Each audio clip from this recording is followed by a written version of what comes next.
para mí una época Al feliz. principio la NASA se Un hacía golpe de Dios que estaba por nosotros, porque cuando lo pusieron la mura de proa, Antes no había lo dinero pusieron. ni... Hoy sí, pero antes. Arrecife, que naturalmente era un pueblo Yo pequeño. me quedé.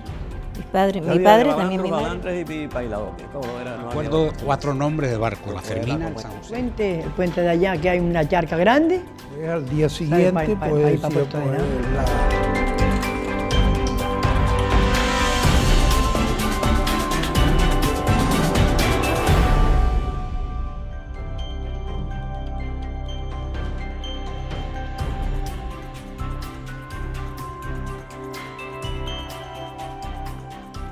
César Manrique pinta este mural en el Parador de Turismo, como homenaje a las gentes de la mar de su isla, Lanzarote. El pintor, nacido a la orilla del charco de San Ginés, forma parte de una generación que conoce el despertar y la hibernación de la pesquería canaria. La mar, una esclavitud, comiendo gozo y pescado, como las había. Periodo en el que Arrecife, con Puerto de Naos al frente, se constituye en base de una importante flota, cuyo campo de operaciones se encuentra en el Banco Pesquero Canario Sahariano.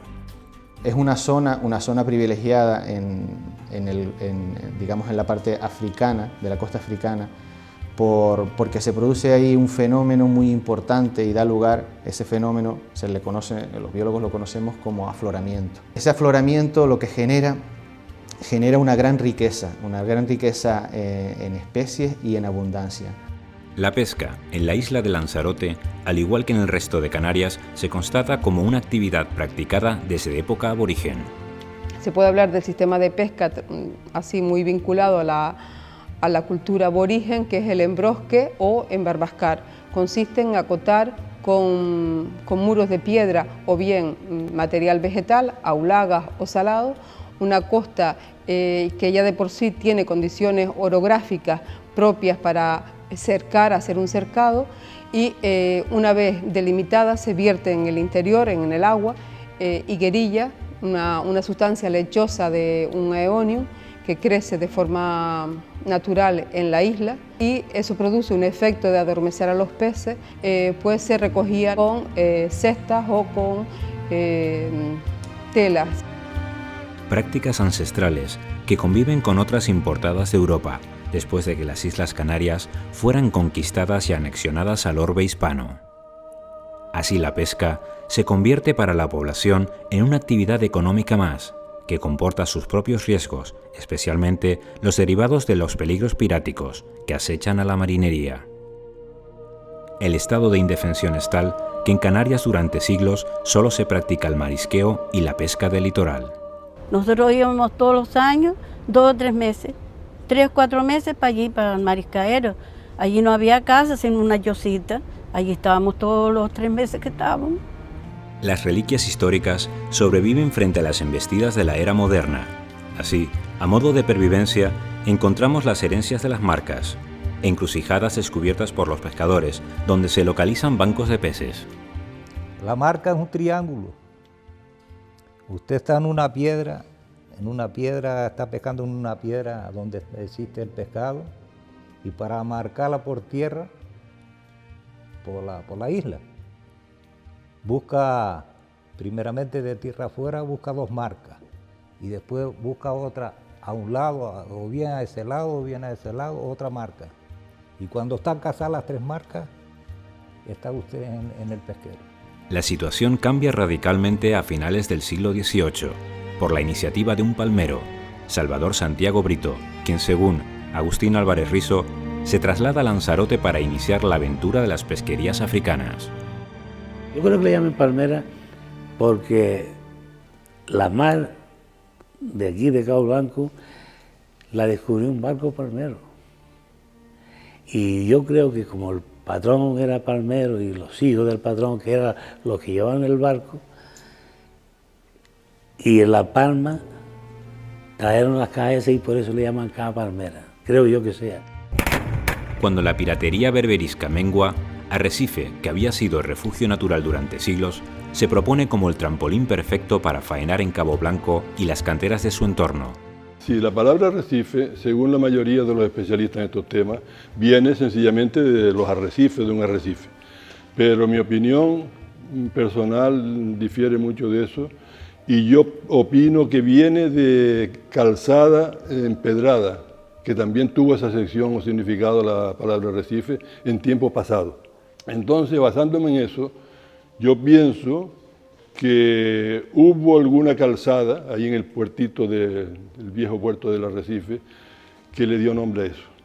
Esa es mi opinión. Pues Arrecife parece desde la primera obra que tenemos con la conquista de Canarias. Es decir, ya se tiene en cuenta desde la propia conquista a Arrecife. Es decir, tiene una especial importancia la consideración de la zona este como la zona de mejores costas para los saltos a tierra, mientras que la zona oeste es muy inhóspita, menos apropiada para el desembarco. Así que una de las zonas este que tiene una mayor importancia por su configuración natural va a ser Arrecife. Esa configuración es lo que va a determinar su historia. Lanzarote, al igual que Gran Canaria, Tenerife o La Palma, se entrega a un nuevo y beneficioso negocio que tiene múltiples derivados, siendo el primero de ellos el que afecta a la construcción y reparación de veleros. Cuando se hacía un barco partiendo de cero, con el sistema playero, no era con la técnica, pero merecía todos los respetos, resulta que hacían la cuaderna maestra a gusto, porque se supone que ya tenían conocimiento, aunque no tuvieran los conocimientos de la técnica, pero sabía cómo era un barco, ¿no? Le hacían la plantilla de la cuaderna maestra, hacían la roda y el codaste, y su quilla, como es natural, quilla, roda y codaste, y la cuaderna maestra en el centro. Después resulta que le ponían unas almaderas por fuera, y después iban haciendo con vergas aceradas y le iban corrigiendo, después iban haciendo una cuaderna, la iban montando y siempre con juncos iban haciendo esta rectificación. Pues, eso era un trabajo de chinos, ¿no? Y les quedaban muy buenos barcos.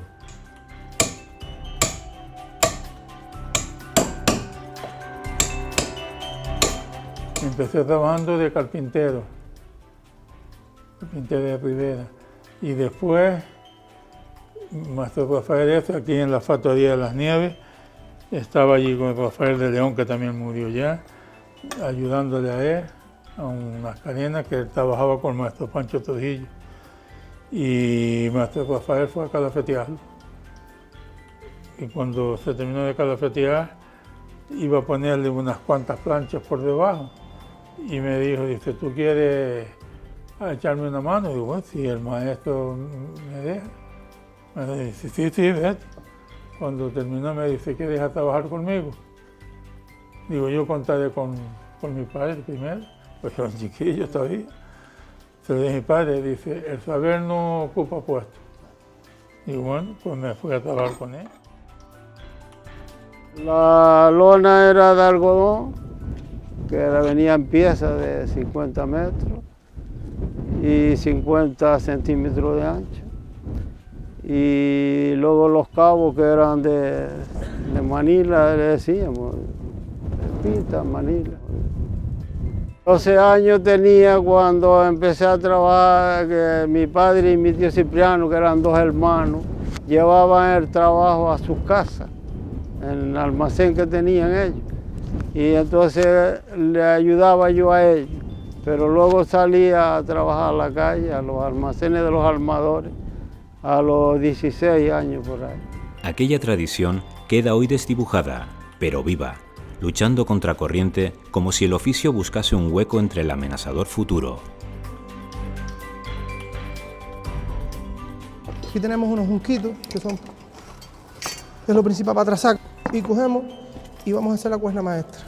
La cuaderna maestra, tenemos que tener en cuenta una cosa, ¿para qué vamos a tener este barco? ¿Para qué lo vamos a destinar? Interesante también que nunca los juncos terminen aquí, los alfileres, sino siempre hacia arriba un poco, para que mantenga un poco el tiro que trae la banda. Pues ahora, ¿qué hacemos? Ahora vamos a ver el momento de la verdad, si lo que hicimos aquí tiene algo de sentido. y vamos a ver, vemos aquí que está un poquito floja la de popa, vamos a ver si la podemos circular y si no tendremos que aflojar algún junco.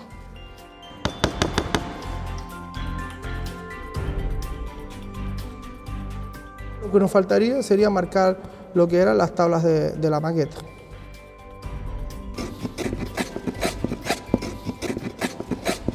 Aquí ya hemos hecho la maqueta. Para hacer esta maqueta lo único que hemos tenido que hacer, teniendo el trazo hecho, es coger y marcar, como tenemos aquí marcadas las tablillas, las hemos ido representando en las distintas láminas que tenemos aquí sueltas, y luego las atornillamos, las cerramos, las atornillamos unas con otras, luego las repasamos y ya nos sale aquí lo que sería el barquito. El trabajo de restauración hecho en el Bella Lucía representa la lucha titánica de los carpinteros de Ribera por mantener a flote la tradición. Mi padre luchó mucho por ella, tanto que se movió para que no se perdiera, porque era el único que quedaba allá en Canarias, aquí, vivo, de aquel entonces. Entonces lo tuvimos aquí evaluado al taller, aquí ha pasado aquí esta banda, varios años aquí apuntalándolo, cuidándolo, mimándolo un poco para que no se rompiera del todo, hasta que el dueño pues decidió, decir, bueno, vamos a empezar más trotito. Empezamos aquí pues pocos, empezamos 3 personas más o menos, un hermano de mi padre y 2 hermanos míos, y mi hijo también. Entonces poco a poco se fue haciendo poco a poco, y hasta que la obra ya el hombre quiso más rapidez, iba viendo que se estaba la cosa funcionando, pues se metió más gente, entonces el barco hasta que se realizó, y de aquí salió el barco ya nadando. Bueno, el Bella Lucía pues, fue construido en 1881 en los astilleros de San Telmo, Gran Canaria. Ahí se dedicó al cabotaje entre islas, también tengo entendido que hizo algún viaje a la América, tanto a Cuba como a Venezuela. Y luego pues ya se dedicó también a llevar pescado vivo a la península. Y luego ya por los años 56, que creo que fue en el año 56 cuando encalló en Arrecife, en el puerto del Arrecife, y ahí lo compró la compañía La Rocar. La Rocar después lo dedicó pues más bien no solo a la pesca que llegó hasta Dakar, sino también a correo entre Cabo Blanco y Arrecife. La actividad pesquera pasa muy pronto a convertirse en el principal soporte de la población, y a ella se dedica no solo la marinería tradicional, sino también, y de forma eventual, hombres procedentes del interior de la isla. La sequía obliga al campesino lanzaroteño a cambiar durante unos meses el arado por la red, quedándose al frente del sembrado las mujeres que a la vez atienden a la crianza de su descendencia. Pintaba y yo le ayudaba a mi madre con 13 años y 12 años para la azotea, para remendar la azotea, porque antes la azotea, esas casitas terreras que se ve cuando se cae, eran como te digo, de barro, de tierra colorada y paja. Surge así la llamada pesca chica, una faena que se desarrolla en un par de semanas y se practica tanto en la costa africana como en las Islas Salvajes, el archipiélago portugués. La pesca salvaje, yo recuerdo eso, yo era pequeño, pero lo recuerdo bien, bueno, lo recuerdo incluso ya también grande. Había un señor que tenía un barco aquí que se llamaba Francisco, no sé, el apodo era Bruno, era muy conocido, y tenía un barco y se dedicaba a pescar en la costa de África. Pero en la época de la vía se reunían varios barquilleros que tenían barquillos de 4 varas, que serían 4 o 5 metros, vaya. Y llamaban al viejo y lo llevaba 4 barquillos a la Salvaje. Lo llevaba, él ponía el barco y el transporte. Él era solo, él era el patrón y el dueño. Y se iban los gracioseros con un montón de carnada vieja, llaman bidones de carnada vieja, y estaban pescando varios días. La vía allí estaba pues, más o menos tirada también. Y entonces secaban el pescado o lo traían salado en pilla, arrumado, trabajado ya, y después lo secaban allí o aquí.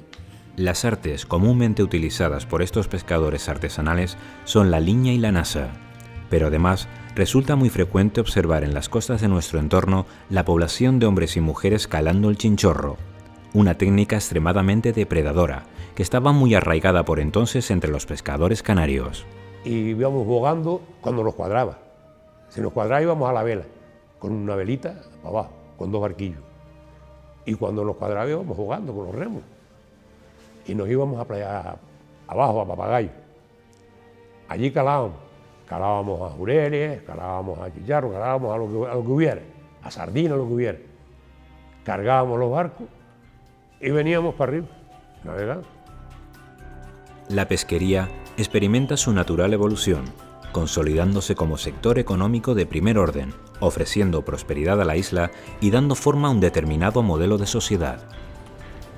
No se ganaba dinero, y sí se ganaba un duro, pero ¿sabes lo que pasa? Que si el armador, si cogía pescado, pagaba, y si no, tenemos que esperar a ver cuándo pagaba. Esa fue la que yo me hice de marcharme para el muelle.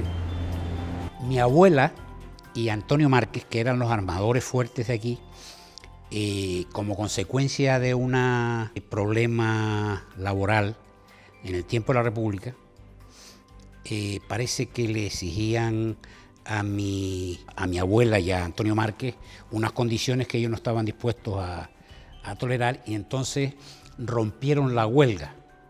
Cuando eso era cuando las casas del pueblo.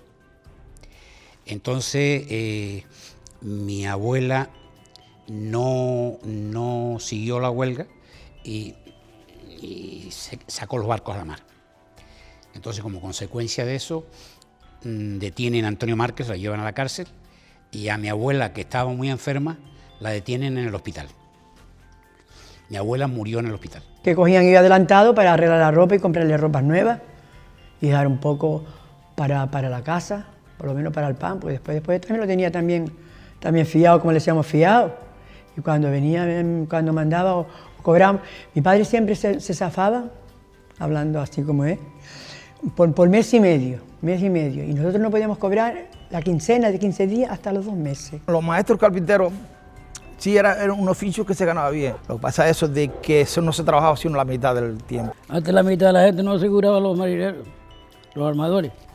Yo le digo una cosa, fue para mí una época feliz, porque por lo menos teníamos la comida y a mi madre siempre le sobraba la pobre una peseta para el día siguiente. Ni mis hermanos pasaban necesidades ni ninguno en casa. El momento coincide con la pesca de la corvina, o lo que es lo mismo, con la pesca grande, en la que se embarcan los hombres por espacio de medio año, tomando como principal caladero la charca de Port Etienne, y otros en los que la corvina se aproxima en su periodo de desove. Corsear era buscar. Corsear era cuando eso de corsear empezó con las lanchas. Iban buscando, subían arriba los palos, el palo de la lancha verla, y veían las corvinas. Entonces, cuando se veía una manta de corvinas, se fondeaban por barlovento. Quería decir, si usted veía una manta de pescado aquí y usted venía de aquí, se tenía que fondear por barlovento. Barlovento era a favor del viento, ¿me entiendes? Una vez que fondeaban por barlovento, amarraban un arte con el otro y salían en esta dirección. La corvina estaba aquí y salían así, abrían el arte y después lo cerraban. ¿No me entiendes? Eso y buscarlo se llamaba corsear. El rama se abre por el pecho, se hace el laño, que le llamamos el pecho del laño, se abre por las pilas, se coge un navajón, se pica la cabeza, ¿no? Se pica el pecho, se le echa la sal, se dobla el pescado en rama y se va ya directamente a la villa. Ese pescado ya no se toca, sino cuando llega a puerto. No, pero hoy ya no lo hacen así. Hoy lo enraman, lo abren, lo dejan salado, después el otro día lo resala y lo... Pero antiguamente se hacía eso, se trabajaba y directamente iba a la villa. La villa es donde se va todo el pescado. Para Cabo Blanco tardamos 4 o 5 días, 6, pero para acá tardamos a Las Palmas, tardamos nosotros, salido de Huera. ¿Cuánto fue? No me acuerdo si fueron 16 días o 16 días. A vela. Estuvimos en Cabo Blanco porque aquí no había varadero, sino el varadero que está aquí, y en los sitios donde se carenaban los barcos, estaba ocupado y fuimos a arreglar en Cabo Blanco el Villa Huima, un barco se llamaba el Villa Huima, y estuve 3 meses nada más abajo en Cabo Blanco, sí. Su práctica supone para Canarias la definición de una cultura marinera que se inserta de lleno en el patrimonio cultural, al tratarse de un conocimiento iletrado que se fundamenta en la intuición personal, la observación de la naturaleza y la práctica de la vida cotidiana. Prácticamente sabíamos la hora que era, cuando subía la marea, cuando los tiempos iban a refrescar, cuando los tiempos no iban a refrescar, lo sabíamos prácticamente por las estrellas. Y claro, uno miraba y en esa época pues, decía, pues sí, ahí 3 o 4 estrellas, pues mañana tenemos viento. Y era efectivo, era efectivo. Viene el carro que le llaman ellos, o el arao, y viene el arao que se atravesaba y decía, mañana tenemos un tiempo muy bueno. Efectivamente, ese día se podía uno bañar en la marea tranquilamente. Eran gente que de hecho no usaban sondas, sino un escandallo con una línea y medían el fondo con eso. Pero sabían dónde estaba, aunque no vieran la tierra. Botaban el escandallo, miraban el fondo y decía, estábamos en tal sitio. Y ¿cómo va a saber usted dónde estamos? Porque estamos en tal sitio, porque el fondo este es de tal parte. Y conocían el sitio donde estaba por el fondo que había.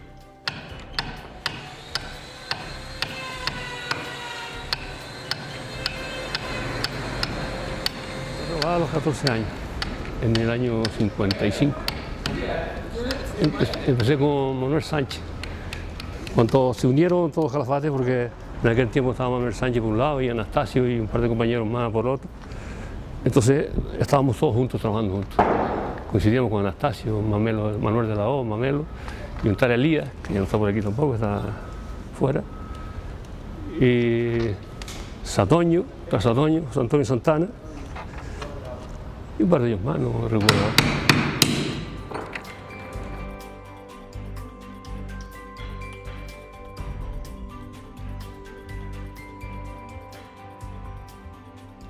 La letra más principal que usa el herredero es la aguja y la navaja. Son las más oficiales, que es la más.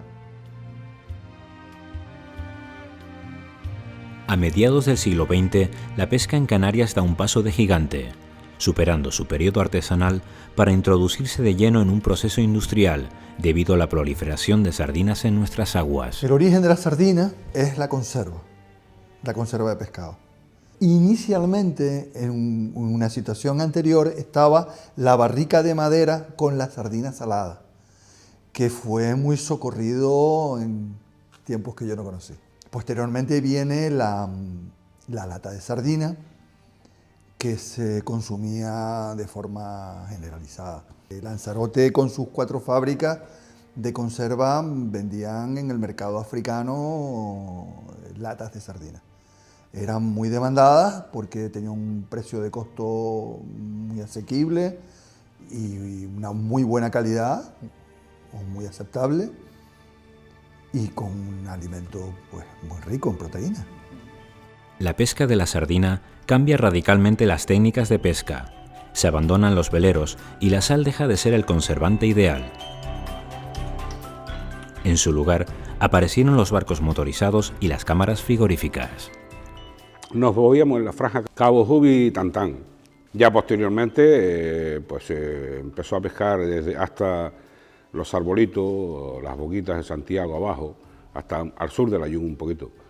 Y bueno, ya con la flota plenamente industrial, como fueron los congeladores, por razones obvias, ¿no? Porque no solamente por el margen de captura, sino porque la sardina, para que ellos estaban usando, que era para reducción, debido a las temperaturas y demás, pues es una sardina mucho más grande, con mucho más grasa, y entonces se empezó a pescar por el sur de Bojador. La sardina allí está mucho más profunda, los artes estos eran mucho mayores, o sea, eran artes mucho más grandes, con más altura, y entonces ahí los fondos son propicios para eso. En pocos años, la industria conservera tomó fuerza, inaugurándose hasta 4 factorías en la capital insular. Dichas fábricas emplean cientos de personas, especialmente mujeres, para el enlatado y la exportación de pescado. Sí, pagábamos sardinas, caballa y aquello atún. Que tenía las salmones ya preparadas, las tenían los anques. Le ponía el tiempo de uno y otro unos carteles, ¿no? Y después ya que tenía la sal, los hombres cogían unas pateritas así de plástico, las cogían, las ponían en las máquinas, las mesas así por los lados, la correa por ahí arriba, Ponía las bandejas así, las cogía los hombres, las poníamos arriba de la correa y cuando la vaciábamos nosotros en el pilo que teníamos también para que no se estropeara en el pilo, la gente después con las mismas pantallitas ya, y las que estaban vacías las poníamos arriba y los hombres otra vez a alimentar aquello para ir para allá. Se superan con creces las expectativas, de tal suerte que debe importarse mano de obra de fuera de la isla para cubrir la demanda de conservas de pescado. Mi padre no era, mi padre trabajaba de tierra, del campo, y fueron buscando gente allá. Mi padre no quería venir, pero nosotros lo metimos, vamos para allá una temporadita, y no quería venir. Dice, bueno, pues nos vamos para allá un añito a ver cómo nos van las cosas. Un añito fue que se quedó aquí. Mi madre venía con miedo, porque no sabía dónde venía. Y cuando llegamos aquí, pues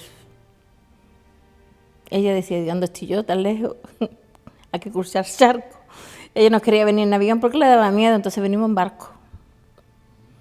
Y ya desde que llegamos, a los 2 días hasta aquí, empezamos a trabajar en la fábrica. Con el tiempo, el negocio de la sardina decae progresivamente, cerrándose un ciclo económico.